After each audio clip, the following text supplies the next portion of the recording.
Hey everybody, welcome back to another printed performance video. On the last video, you saw us take apart my transmission and replace the synchro. So this video, we're going to be putting it all back together. I got it all cleaned out, took the car wash, cleaned it up, took all the old RTV off the casing, and now we're going to be slapping them together. And of course the first step on building a front wheel drive transmission, or at least a Honda front wheel drive transmission, is putting the diff in. So I already got all the bearing races oiled up. That's it, basically. Yeah, so let you know, if you ever have to do any work on your differential on a Honda transmission, you have to take the transmission completely apart, because that is the very first part to go in. So let me get this camera set up and I will start putting this thing together. Next, drop the gear set in.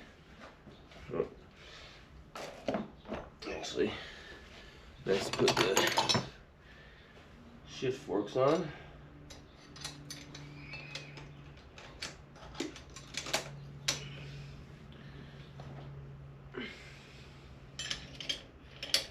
Just like that, and just take this and set it in.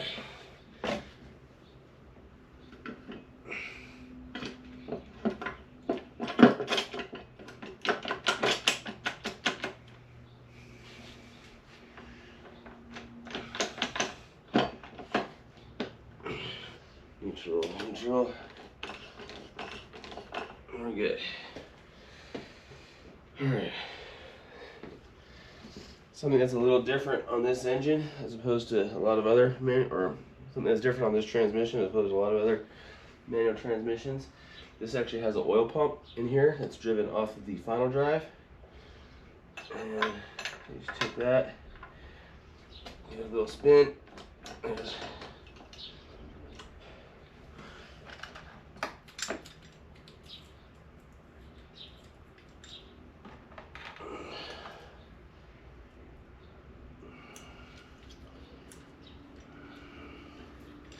next will be the reverse assembly. Something also that's different about this transmission is reverse actually has its own little synchro assembly here. So it's got a synchro for reverse for some reason. So and that just easily slides. It's got a whole lot of bearings and washers to keep up with, so you gotta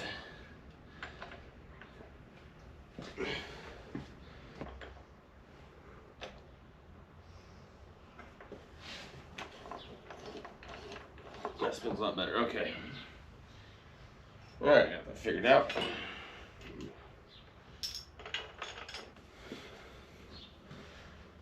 Go ahead and give this a healthy dose of lubricant.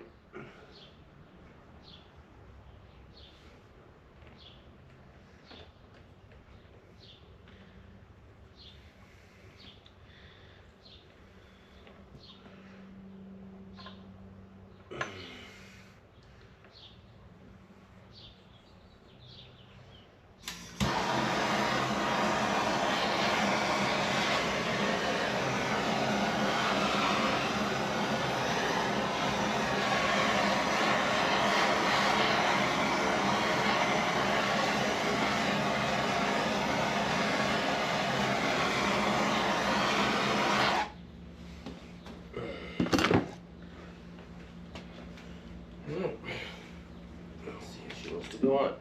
This thing's kind of a pain in the ass, like I said.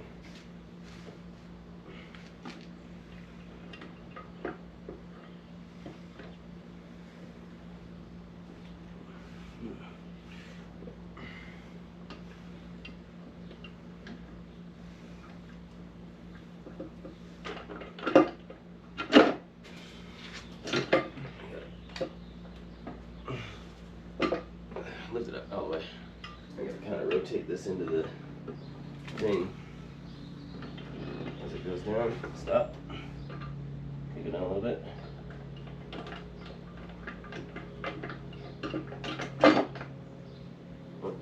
Lift up just a little bit.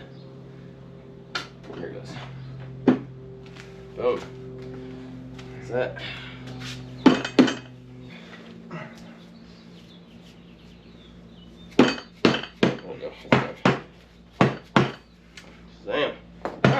easier than I thought.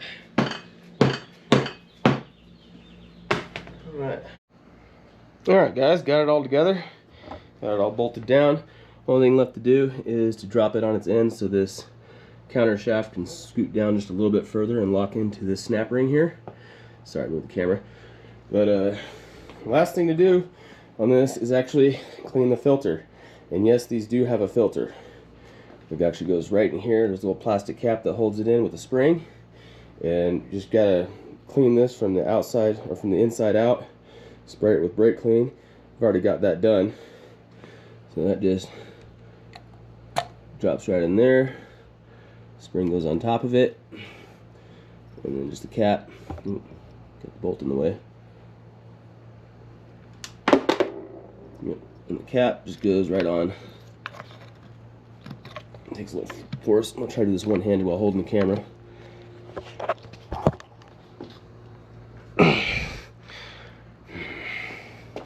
A little tight in there. Give it a little tap. Boom. That's all it is. And put the bolt back in. All I got really left to do on this guy is put some sensors in, put the detent springs and other stuff in. Also got to put the reverse interlock back on right here. But that's about it. Get this guy a little bit nice and snug. Alright, so I still got to take apart the clutch, inspect it, and we got to retorque the flywheel bolts because of the money shift I did. Those can work themselves loose, so we're going to just loosen them up, tighten them back down, and hopefully that'll get it good. But yeah, that wasn't so bad.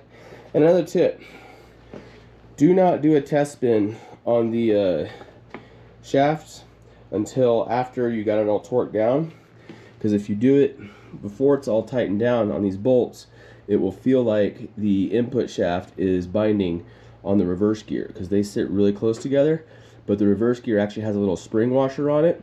So after you tighten this down, it'll press down enough to where it actually clears that gear and it won't bind anymore. So I've done that before and freaked out, like, why is this binding up? And in fact, I just did that because I forgot, and because I tested it, and so spent a lot of time taking it back apart and putting it back together, trying to find out what was wrong, but ended up just remembering and just tightening that down. Alright, took a little bit of a break. It's kind of hot today. It was getting really hot, so we waited till the sun went down, but it's cooled off a bit in here. As you can see, we got the transmission all done, got the clutch all done. Had to sand down some boogers that were on one of the plates, nothing crazy, just where some clutch material had welded itself on. But took it to the wire wheel over there and sanded it down, got it all clean. Now we are ready for the install. Put it back on. Yes, sir. And then, you've already told them what we're going to do after, right? Not really, no. Okay, good. That's your part. Do you want me to tell them? What are we doing after? Okay. What the plan is because Chris money shifted, we're going to put the trans back on, and then we're going to take the oil pan off and retorque everything. Oh yeah, that. Yeah, that one. Yep. Yeah, I already retorqued the flywheel bolts. They were good, but just in case, I want to retorque the rod bolts because, you know, that was a lot of RPM. But we're gonna get started on this. Get started on this. Yep. Get in there. Yep, we'll get started on this. Yeah.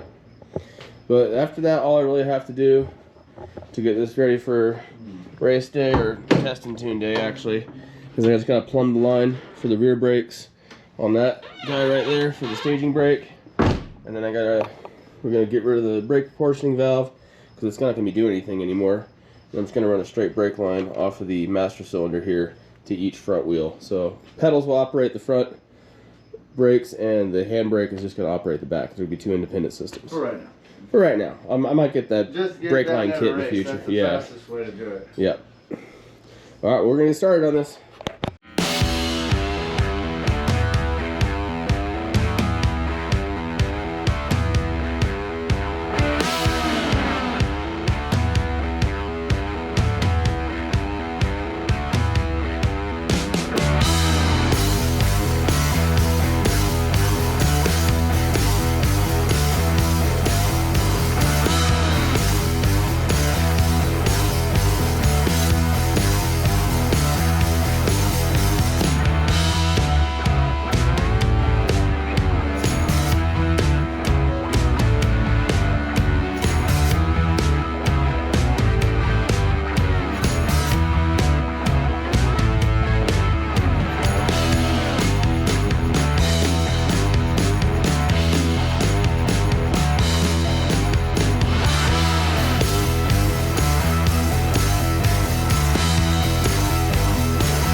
Alright, everybody, as you see, we got it in.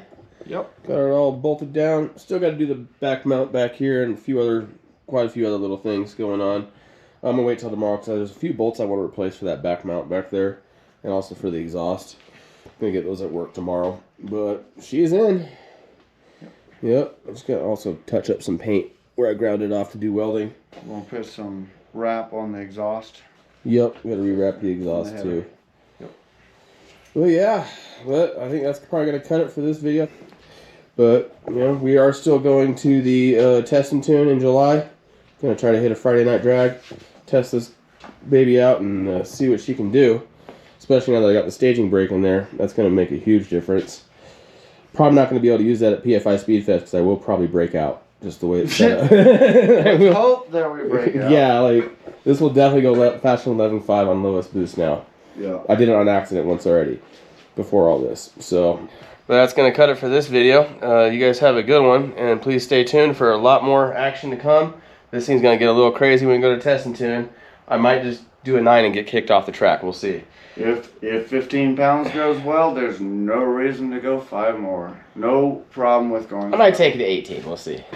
20 pounds, dude. Okay, maybe 20. We've done 24, so cut it in half. Not on this intake. Cut it in half, guys. Should we cut it in half?